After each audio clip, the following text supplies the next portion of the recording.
Nah, kami juga lagi memperjuangkan regulasi yang lain yang kita revisi, yaitu PP nomor 11 2019. Ya. Assalamualaikum warahmatullahi wabarakatuh. Salam sejahtera untuk kita semua. Om Swastiastu, Namo Buddhaya, salam kebajikan, Shalom. Saudara, keluarga besar Dewan Pengurus Nasional Persatuan Perangkat Desa di manapun berada, saudara-saudara ketua dan pengurus Dewan Pengurus Wilayah Persatuan Perangkat Desa Indonesia, dan saudara-saudara Dewan Pengurus Daerah DPD BPDI di seluruh Indonesia. Yang pertama dan utama tentunya saya selalu berdoa agar saudara-saudara sekalian selalu dalam keadaan sehat, hingga kemudian saudara-saudara dapat terus mengabdikan diri dalam pengembangan untuk pelayanan masyarakat pedesaan, pembangunan pedesaan, dan memajukan desa kita yang tercinta. Saudara, di suasana semacam ini dan dalam masa perjuangan yang kita perjuangkan bersama terkait revisi PP 11 tahun 2019 yang seharusnya kita sudah dapat menikmati hasil dari perjuangan itu kalau kita merunut seperti apa perjalanan perjuangan ini. Tetapi saudara, untuk menyemangati perjuangan kita agar channel ini juga terus dapat memberitakan berita perjuangan perangkat desa Indonesia, jangan lupa untuk didukung channel ini dengan cara tekan like, subscribe, komentar, dan share. Dan selanjutnya, apa yang sebenarnya kita tunggu-tunggu tentang pengesahan revisi peraturan pemerintah nomor 11 tahun 2019. Sudah seharusnya kita tidak lagi perlu melakukan upaya-upaya yang lain, karena apa yang kita sudah perjuangkan sudah masuk Istana Merdeka. Apa yang menjadi konsensus kita, kesepakatan kita saat rapat pimpinan nasional DPN-PPD yang berada di Solo, semua usulan dari seluruh wilayah yang dapat dikatakan representasi dari keterwakilan perangkat desa sudah kita sampaikan kepada Presiden langsung, sudah diterima langsung oleh Presiden Jokowi. Dan bahkan pada saat itu Presiden Jokowi juga didampingi oleh Menteri Sekretaris Negara Bapak Pratikno dan Menteri Dalam Negeri Republik Indonesia Bapak Muhammad Tito Karnavian. Acara pertemuan Dewan Pengurus Nasional Persatuan Perangkat Desa Indonesia dengan Presiden bersama Menteri Sekretaris Negara dan Menteri Dalam Negeri berlangsung di Istana Merdeka pada tanggal 8 November tahun 2023, kurang lebih sekitar pukul 13 waktu Indonesia Barat. Kita diterima di istana dan kita diberikan kesempatan untuk mempresentasikan, untuk menyampaikan aspirasi, untuk menyampaikan apa yang kita perjuangkan. Hingga kemudian pada saat itu saya secara pribadi dan ditemani oleh teman-teman yang lain yang menjadi saksi pada saat itu, mereka mendengar dan sekaligus melihat seperti apa kita menyampaikan aspirasi kita dan seperti apa Presiden, Menteri Sekretaris Negara, dan Menteri Dalam Negeri menerima aspirasi kita itu. Dan yang patut kita ingat bahwa pada saat itu Presiden Republik Indonesia Bapak Insinyur Joko Widodo langsung memerintahkan kepada Menteri Sekretaris Negara, Menteri Dalam Negeri untuk segera ditindaklanjuti apa yang menjadi usulan Dewan Pengurus Nasional Persatuan Perangkat Desa Indonesia. Nah, pasca kita bertemu dengan Presiden di Istana Merdeka, selanjutnya kurang lebih sekitar pukul 19 waktu Indonesia bagian Barat di hari yang sama, masih di 8 November tahun 2023, di rumah dinas Menteri Dalam Negeri, rumah dinas Bapak Tito Karnavian, saya sebagai Ketua Umum DPN PPDI bersama Pak Budi Kristanto sebagai Sekretaris diundang secara resmi di rumah dinas Menteri Dalam Negeri untuk menindaklanjuti apa yang kita sampaikan di Istana Merdeka.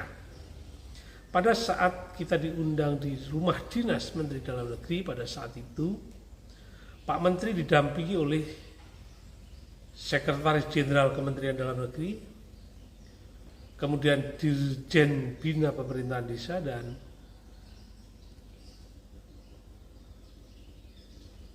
Dirjen Inspektorat Kementerian Dalam Negeri.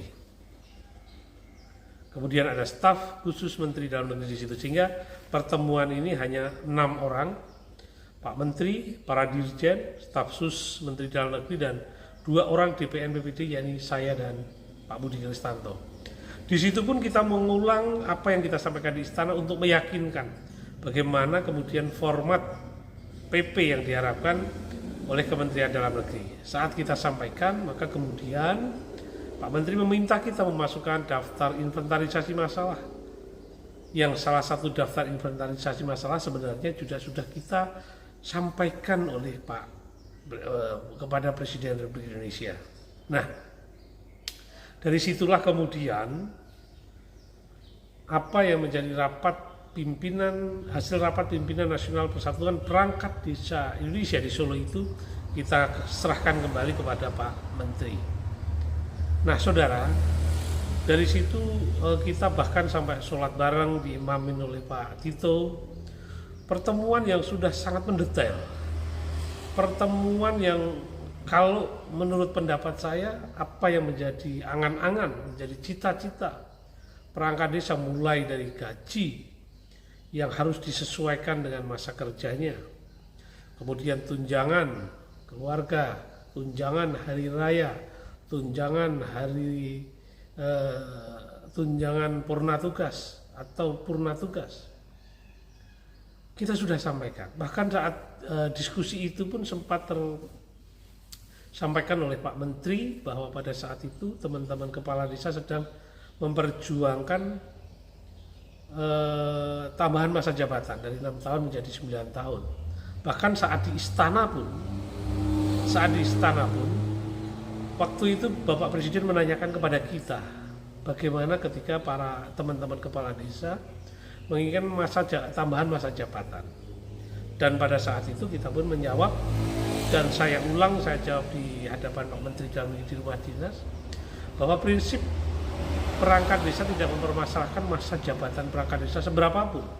Yang terpenting adalah masa jabatan perangkat desa harus sesuai dengan ketentuan undang-undang yang pada saat itu Undang-Undang Nomor 6 Tahun 2014, yakni diangkat pada saat usia minimal 20 tahun dan diberhentikan pada saat 60 tahun.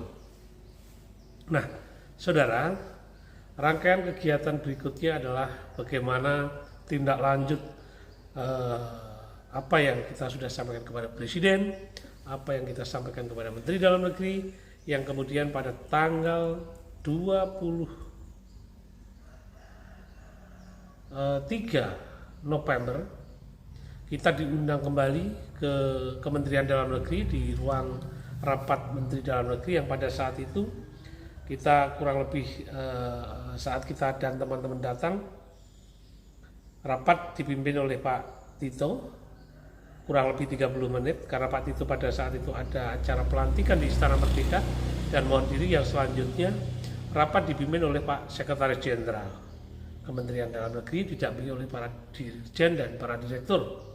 Nah, rapat itu adalah menjelaskan seperti apa usulan kita yang sudah diterima oleh Presiden, ditindaklanjuti oleh Pak Menteri, kemudian dipresentasikan seperti apa PP yang akan dibuat. Nah, yang kita semua sudah dengar bersama pada saat di ruang rapat itu bersama teman-teman yang lain, bahkan ada teman-teman dari organisasi lain ya, dari PPPPD, Bapak Muhammad Nuh dari Sumatera hadir di sana juga ikut menjadi saksi bagaimana pembahasan revisi PP itu sudah berjalan dan sudah ada gambaran bahwa pemerintah setuju tentang gaji perangkat desa sesuai masa kerja, tunjangan jabatan, dan purna tugas. Hanya saja pada saat itu karena nominalnya kita belum sepakat dan belum setuju, kemudian kita diminta untuk merevisi dan atau memberi masukan, dan selanjutnya kita memberi masukan. Alhasil, saudara-saudara, dalam sebuah rapat Desa Bersatu yang pada saat dilaksanakan di Hotel Kartika Chandra Jakarta, sambutan Menteri Dalam Negeri sudah sangat jelas, terang benderang seperti apa nasib PP 11 tahun 2019. Bunyinya sudah seperti yang kita harapkan. Artinya apa? Bahwa ketika Menteri Dalam Negeri sudah menyampaikan itu di sebuah forum, pasti rancangan PP itu sudah jadi. Yang pada kenyataannya setelah kita minta penjelasan sampai sejauh mana revisi PP itu sudah dibentuk, jawaban Bapak Menteri, jawaban Pak Dirjen, jawaban Pak Staf Khusus, kompak bahasanya, PP sudah ada di meja Presiden. PP tinggal menunggu pengesahan. PP tinggal menunggu waktu yang tepat untuk disahkan. Nah, masalahnya adalah sejak itu sampai dengan Pilpres terjadi, pasca Pilpres, PP belum juga disahkan. Belum juga kita rasakan ya. Belum juga kita terima. Nah, saya selaku Ketua Umum Dewan Pengurus Nasional Persatuan Perangkat Desa Indonesia terus berusaha agar PP itu segera disahkan. Meski kemudian banyak cerita dan yang kita temukan di banyak media, masih banyak teman-teman yang terus memberikan masukan, di mana masukan itu sebenarnya sudah tidak jauh berbeda dari apa yang kita sudah sampaikan. Nah, seperti apa sebenarnya pernyataan Menteri Dalam Negeri Pak Tito Karnavian ketika sudah merespon revisi PP 11. Saksikan pernyataan Pak Menteri di forum besar acara resmi Desa Bersatu di Hotel Kartika Chandra Jakarta. Nah, kami juga lagi memperjuangkan regulasi yang lain yang kita revisi, yaitu PP nomor 11 2019. Ya. Ini tinggal satu tahap lagi, ya, sedikit lagi, ada satu poin saja yang akan dibahas, yang lain sudah sama. Di antaranya good newsnya gitu. THR mungkin kita nggak dibicarakan di sana. Tapi yang dibicarakan di sana adalah kenaikan gaji berkala. Ya, bukan hanya untuk perangkat desa, kepala desa juga. Ya. Jadi yang 0 tahun sama yang 30 tahun beda. Kemudian ada yang lain, anggaran untuk siltap misalnya. Siltap tidak lagi kita di dalam aturan itu tidak lagi tertahan di kabupaten, tapi langsung masuk ke dana desa. Nah, itu kalau nggak kan saya tahu juga teman-teman kepala desa kan takut juga dikunci-kunci oleh bupati kan. Udah kita mesti diatur sama aturan itu agar langsung anggarannya ke desa masing-masing. Nah, saudara, itulah kira-kira gambaran posisi dan nasib perubahan atau revisi PP 11 tahun 2019. Tentu kita berharap dan kalau kita bisa, kita ingin percepat PP itu. Tapi apalah daya, kita harus menunggu dan harus bersabar dan tentu saja terus berjuang. Doakan agar PP segera lahir seperti yang kita harapkan bersama. Kiranya demikian, kurang lebihnya mohon maaf. Wassalamualaikum warahmatullahi wabarakatuh. Om Swastiastu, Namo Buddhaya, Salam Kebajikan, Shalom.